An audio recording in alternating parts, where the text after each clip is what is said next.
Good morning, it's Friday, August 7th, and this is Sentinel Today from the Daily Sentinel. Today, Rome school voters will decide in December on significant capital project that will include demolishing the former Staley Elementary School. Before we jump in, a few other stories you should know about.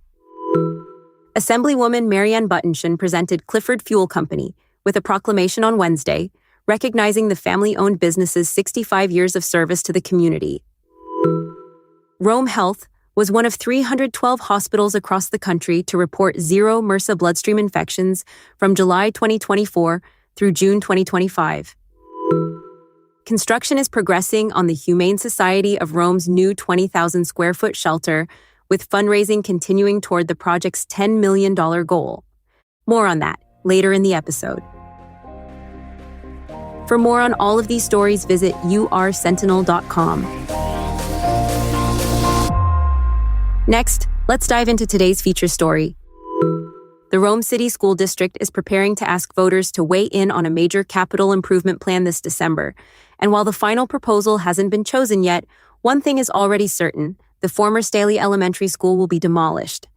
School leaders are considering 3 different project scenarios, ranging from about $25 million to nearly $59 million. The biggest proposal includes adding 20 classrooms and a new multipurpose gym, cafeteria, and auditorium at the Clough Pre-K Center, along with new stadium bleachers and a concession stand. The 2 smaller options scale back those additions, but all 3 include demolishing Staley. District officials say these plans are meant to solve a problem that's been lingering since Staley was damaged by severe flooding in 2021.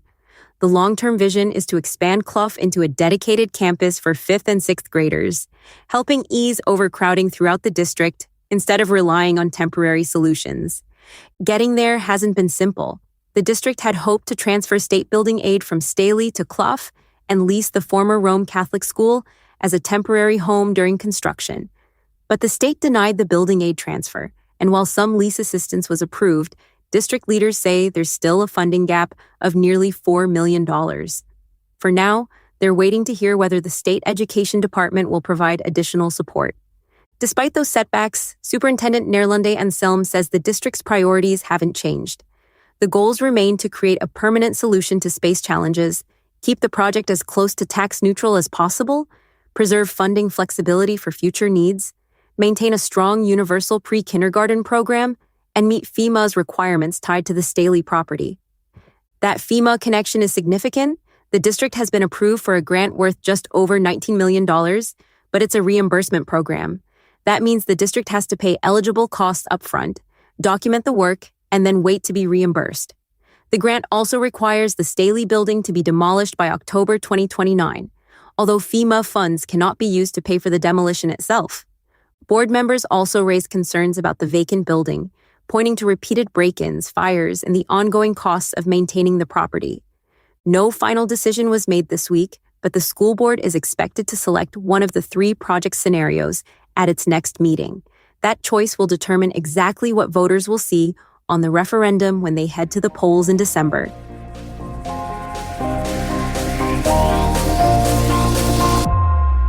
Finally, construction is moving forward on the Humane Society of Rome's new 20,000 square foot shelter on Lampier Road. The foundation is complete, and the organization hopes to finish the project by the end of next year. Fundraising is still underway toward a $10 million goal, with naming opportunities, memorial bricks, benches, trees, and paw print decorations available to donors. The new shelter will offer larger animal housing areas, a spay and neuter center, cruelty investigation offices, retail space, and a community room. The Humane Society serves stray and homeless animals across Rome and 20 surrounding municipalities.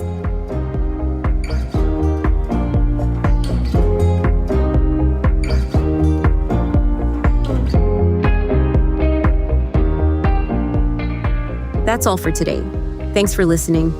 For more on all of these stories, visit us at ursentinel.com. Right now, you can get unlimited digital access for just $1 per week. And if you like this episode, make sure to leave us a review wherever you listen to podcasts.